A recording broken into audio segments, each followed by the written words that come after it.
Speaker, I rise to speak in support of the motion before the House and recommendations made to His Excellency the Governor-General of the appointments in respect of the Independent Police Conduct Authority as outlined by the Attorney General, the Honourable Chris Finlayson, in his speech. These new appointments will add to the significant experience and expertise that Justice Lau Goddard and Alan Galbraith currently bring to it. The Independent Police Conduct Authority carries out a very important function as a fully independent investigating body for complaints concerning the New Zealand police. Labour is committed to New Zealand having a police force that all New Zealanders can have a pride and confidence in, and that is why it is important to have a robust and independent oversight body. The former Labour government made important changes to the authority to ensure that its integrity and independence are retained. We passed the Independent Police Conduct Authority Amendment Act in 2007, which changed the authority's name and made changes to its powers. The Independent Police Conduct Authority helps to ensure public confidence in the police by making the compliance process more transparent than it used to be. I support the view that the vast majority of police in New Zealand do a fantastic and good job. Certainly, they have enjoyed a very good reputation, far more trusted by the general public than politicians. In my formal professions, I used to work very closely on some specific occasions with our police. As the Asian Affairs report of the New Zealand Herald, long time ago, I worked very closely with their Auckland-based Asian Crimes Unit, and later as a lawyer worked cooperatively with them, either as friends working together to help victims or as rivals arguing as opposing counsel on behalf of clients. In any event, I do appreciate that it is not an easy job and our police should be supported 100% for doing their job.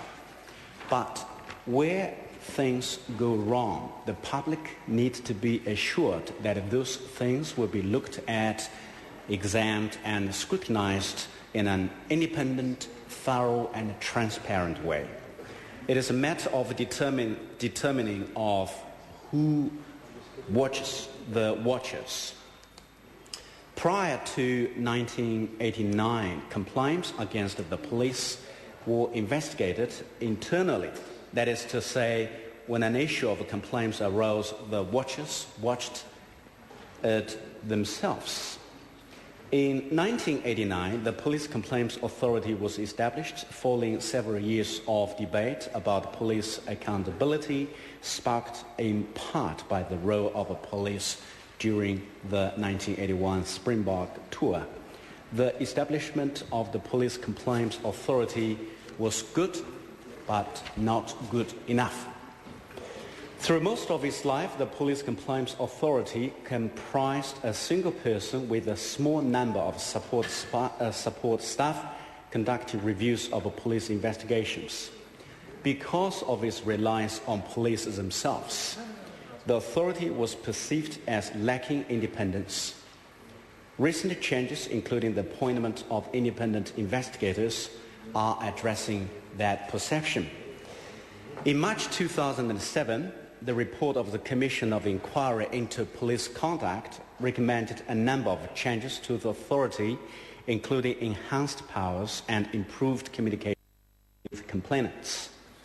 The Labour government committed to implementing those recommendations and made a start with the Independent Police Conduct Authority Amendment Act 2007, which made 5 main changes, and my colleague, the Honourable Mahuta, outlined in her speech this afternoon. The Labour Cabinet also approved further changes to the IPCA. However, the legislation needed to implement those changes did not make it to the House prior to the 2008 election. Those further changes are very valid and relevant. For instance, they proposed to amend the current secrecy and privilege provisions so that information gathered during the authorities' investigations can be used in subsequent proceedings and allow the Official Information Act to apply to the authority. The Independent Police Conduct Authority is fully independent, much like a court. It makes its findings based on the facts and applies the law accordingly. It does not answer to the police themselves or anyone else over those findings of the New Zealand police. The authority is headed by a High Court judge and has 3 members in total, who are appointed by the Governor-General on the advice of Parliament. Each works full-time for the authority and has executive duties. A further 2 part-time members may be appointed to the authority to represent community interests.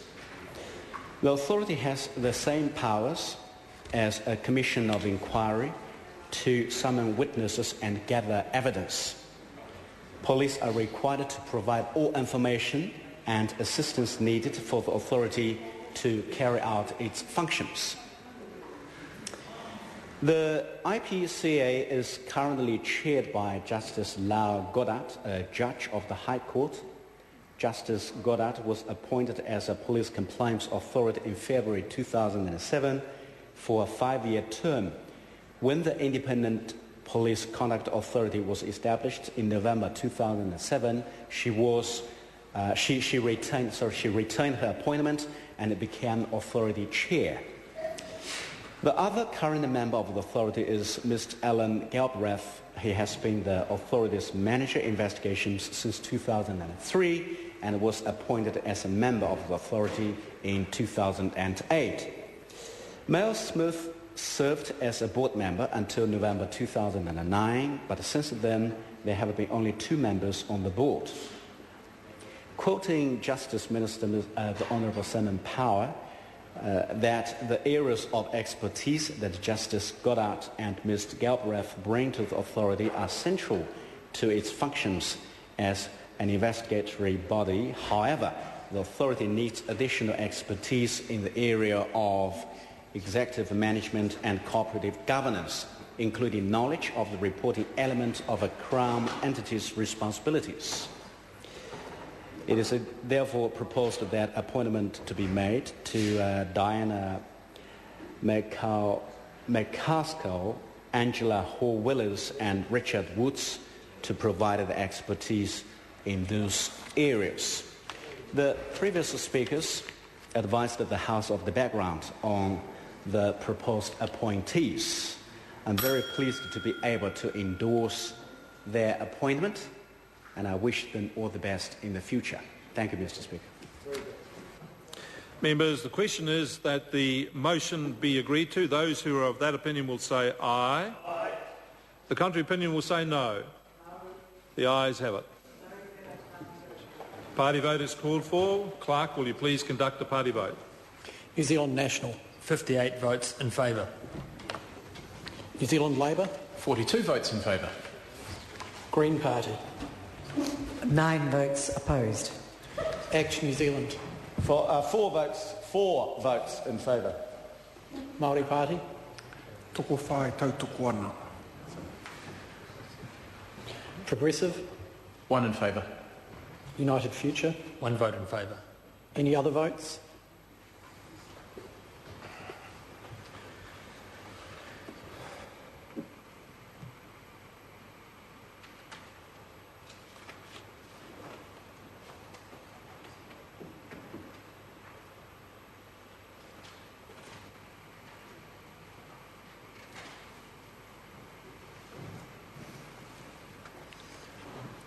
Members, the ayes are 110, the noes are 9.